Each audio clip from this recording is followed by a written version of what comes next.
থানা থেকে লুণ্ঠিত অস্ত্র এখনও অপরাধীদের হাতে।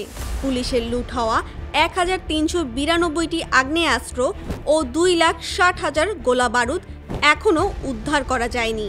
তবে গত জানুয়ারি ও ফেব্রুয়ারি মাসে চট্টগ্রাম শহরে দুটি পৃথক অভিযানে ৬ জন ছিনতাইকারীকে অস্ত্র গুলিসহ গ্রেফতার করেছে পুলিশ।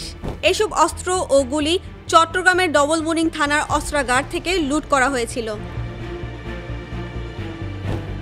গত বছরের ২৯ আগস্ট চট্টগ্রামের বাইজিদ বোস্তামি এলাকায় মোহাম্মদ আনিস নামে একজন ব্যক্তিকে গুলি করে হত্যার ঘটনা ঘটে। ঘটনাস্থল থেকে উদ্ধার করা গুলির খোসায় পুলিশ লেখা ছিল।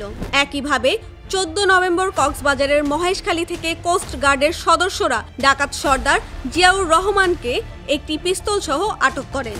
জিয়াউর পুলিশকে জানিয়েছেন, গত ৫ আগস্ট থানা থেকে লুট হওয়া অস্ত্র সংগ্রহ করে আবার ডাকাতি শুরু করেন তিনি। এর মধ্য দিয়ে লুট হওয়া অস্ত্র অপরাধীদের হাতে চলে যাওয়ার তথ্য উঠে এসেছে।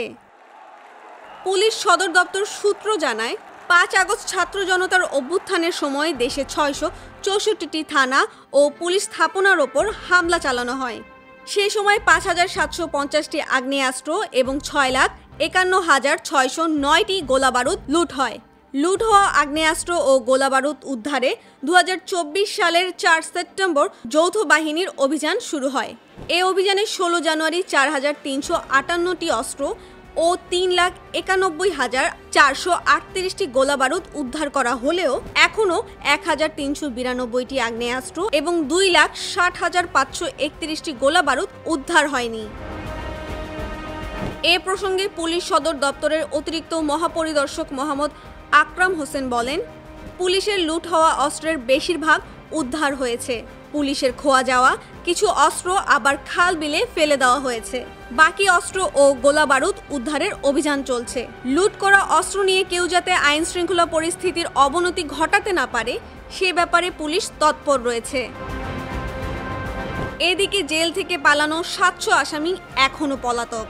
কারা অধিদপ্তরের দেওয়া তথ্য মতে, বৈষম্য বিরোধী ছাত্র আন্দোলন থেকে গণ অভ্যুত্থান পর্যন্ত সময়ে দেশের বিভিন্ন কারাগার থেকে ২,২০০ আসামি পালিয়ে গেছেন।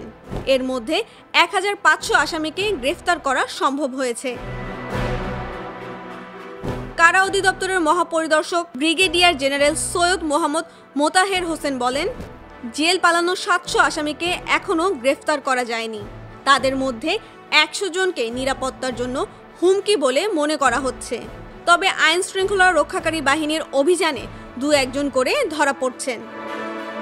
পুলিশের লুট হওয়া অস্ত্র এখন ছিনতাই, ডাকাতি ও হত্যার মতো অপরাধমূলক কাজে ব্যবহৃত হচ্ছে।